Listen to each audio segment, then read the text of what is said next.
Gusto niyo bang malaman kung ano yung simple at tipid na pampabango sa ating bahay or sa kwarto or sa CR? Okay.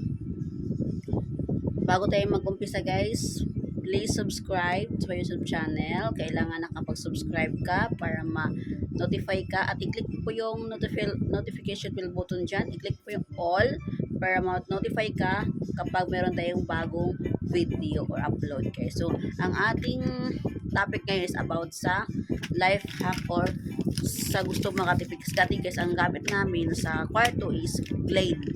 Mahal kasi yung Glade. Glade ba yun?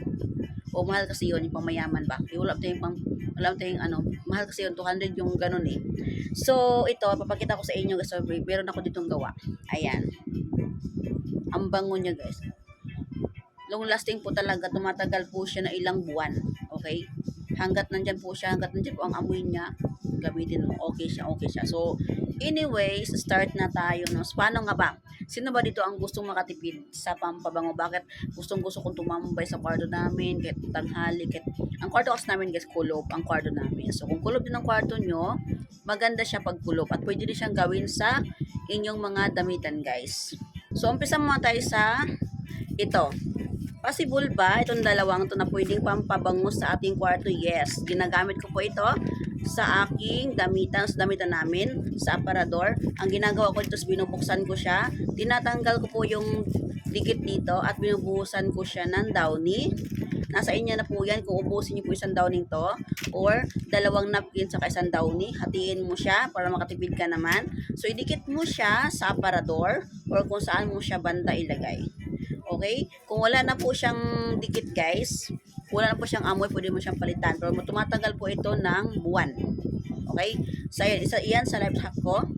Ito napkin, tsaka downy. Alright.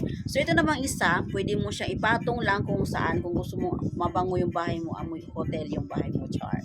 So, ito, ano ba ang laman nito? Kasi ito na, no?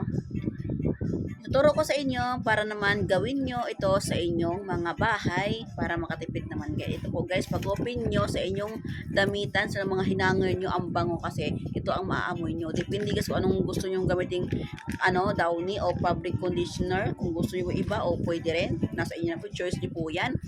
Akin kasi ang gamit ko ito. At depende ko anong available sa tindahan ko.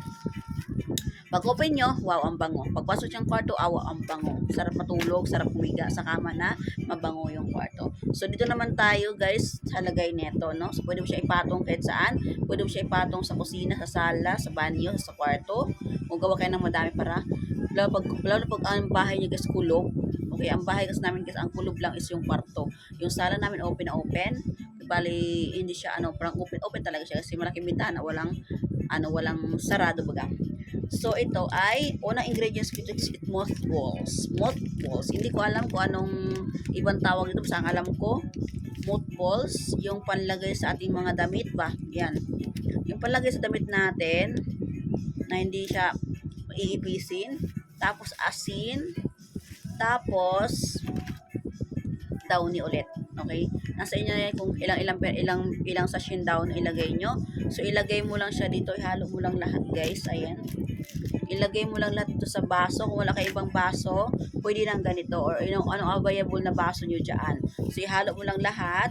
Tapos, ilagay mo anong downy panghuli at lagyan mo siya ng kalamansi. Kung meron kang kalamansi, para mas matagal po ang kanyang amoy, ang kanyang bango. Lagyan mo siya ng kalamansi.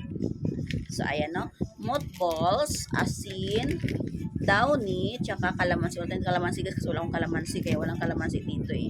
Pero pag nagkabila ako ng kalamansi, lalagay ko siyang kalamansi. So, ayan po ang ating life hack guys ha. Sa hindi po tawag doon, sunod, pwede pong ulitin ang ating video at mag-comment po kayo kung nagustuhan niyo po ang ating video at mag-subscribe na rin po guys sa aking YouTube channel. So, ayun pa, babango na po ang ating bahay, ang ating kwarto. Masarap na matulog. Makatipid pa tayo dito sa ating life hack po. Okay? So, yun lang po guys. Thank you so much. Bye!